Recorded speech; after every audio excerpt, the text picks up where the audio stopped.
मित्रों नमस्कार, मैं सुनील। मित्रों, आपके दिमाग में एक सवाल तो बार बार आता होगा कि हिंदू धर्म का नाम हिंदू धर्म क्यों पड़ा। दरअसल ये विवादित विषय हो चुका है, इस पे बहुत सारी टिप्पणियां भी हो चुकी है। हम पड़ताल करते हैं। उससे पहले इस धर्म की परिभाषा को जान लेते हैं, इसके बारे में कुछ जानकारी प्राप्त कर लेते हैं। हिंदू धर्म दरअसल हिंदुस्तान के अंदर रहने वाले लोगों के धर्म के नाम से इसकी परिभाषा दे सकते हैं। हिंदुस्तान में रहने वाले लोगों का धर्म। हिंदुस्तान में रहने वाले तो इस्लाम भी है, ईसाई भी है, परंतु उनको नहीं मान सकते। एक विचारधारा को मान सकते हैं जो यहाँ पे पनपी है। यहाँ पे पनपी विचारधाराओं के हिसाब से लिया जाए तो वैदिक सनातन धर्म, बौद्ध धर्म, जैन धर्म और सिख धर्म, इन चारों को माना जा सकता है। आज की समय के अंदर वैदिक सनातन धर्म को ही हिंदू धर्म मान लिया जाता है। यही विचार है लोगों के दिमाग के अंदर बैठा हुआ। अब इसका नाम अस्तित्व में कैसे आया, इतिहास में जाते हैं, थोड़ी बहुत खोजबीन करते हैं, इतिहास को देखते हैं तो सबसे पहले हमारे पास में आए या हमारे पर सबसे ज्यादा पहले आक्रमण करने वालों के अंदर पारसी थे। पारसियों ने करीबन 500 ईस्वी पूर्व दारा प्रथम ने भारत पे आक्रमण किया था। हम अनुमान लगा सकते हैं, ज्ञास लगा सकते हैं कि जब दारा प्रथम ने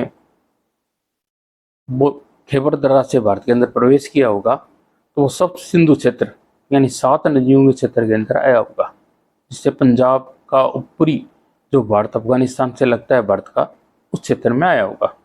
और वो सिंधु नदी के तट पे आया होगा तो सिंधु नदी का नाम उसने सिंधु न लेकर हिंदू लिया होगा और उसी से नाम हिंदुस्तान पड़ा होगा इस क्षेत्र का। शायद उन्हीं के द्वारा नामांकन किया गया होगा और यहाँ पे रहने वाले लोगों को हिंदू देश, इस क्षेत्र को हिंदू देश और यहाँ पे रहने वालों को हिंदू कहा होगा, ये अनुमान लगा सकते हैं। परंतु उसका जो भावार्थ होगा उस समय उन्होंने सोचा था, उसको पता नहीं था कि यहाँ पे बहुत सारे धर्म रहते हैं, बहुत सारे विचारधारा के लोग रहते हैं, परंतु उसने एक नाम रखा होगा, यही नाम प्रचलन के अंदर आ गया। उसके बाद में मुस्लिम आक्रमणकारी आए, बहुत सारे आए ईरान पर। उसके बाद में पारसियों का साम्राज्य न रहकर पारसियों बजाय मुसलमानों का साम्राज्य हो गया था। अरब संस्कृति वहाँ पे मिश्रित हो चुकी थी और वो हिंदू देश की बजाय हिंदुस्तान नाम रख दिया होगा उन्होंने अपने दिमाग से सोचकर, क्योंकि उनकी भाषा के हिसाब से उन्होंने नाम रखा होगा। ये मुस्लिम कालखंड के अंदर यही नाम प्रचलित में रहा। फिर काफ़ी लंबा समय हो गया। उसके बाद में हमारे पास में आए हमारी खोज करने के लिए बहुत सारे। भारत की खोज के अंदर यूरोपियन आए, सबसे पहले पुर्तगाली आए, उसके बाद में स्पेनिश आए, उसके बाद में फ्रांसीसी आए और फिर अंग्रेज आए। उन्होंने हिंदुस्तान के रहने वाले लोगों का जेंटू नाम दिया।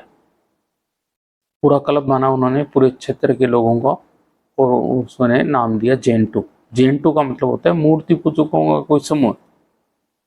उन्हें नहीं पता था कि यहाँ पे बहुत सारे धर्म हैं, बहुत सारी विचारधाराएं और बहुत सारे विचारों के लोग रहते हैं। वो इतनी गहराई में डीपली नहीं गए थे। सबसे पहले उन्हें पता लगा कि वैदिक सनातन धर्म ही हिंदू धर्म है, मूर्ति पूजकों का समूह। उसके बाद में उन्हें बौद्ध धर्म का पता लगा, जैन धर्म का पता लगा और अंत में सिख धर्म का पता लगा जब वो उत्तर की साइड में आए। इस तरह हम हिंदू धर्म की खोज के बारे में या इसके नामांकन के बारे में सोच सकते हैं। दरअसल ये बहुत सारी विचारधाराओं का समूह है।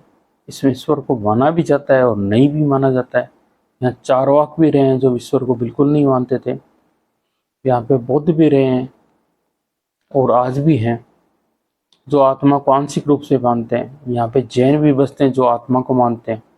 यहाँ हिंदू भी रहे हैं और रह रहे हैं जो आत्मा को ही परमात्मा मानते हैं अद्वैत सिद्धांत के अंदर। उसके अलावा बहुत सारे सिद्धांत है, सांख्य दर्शन है, बहुत सारे दर्शन हैं भारत के अंदर, 9 प्रमुख दर्शन हैं, अलग अलग विचारधाराएं हैं। कुछ ईश्वर को मानते हैं, कुछ ईश्वर को नहीं मानते। और विशेष रूप से जो विशिष्ट अद्वैतवाद है उसी को ज़्यादा मानने वाले हैं, इसलिए मूर्ति पूजक हो गए थे। मूर्ति पूजक की जो शुरुआत शुरुआत की थी वो जैनियों ने की थी।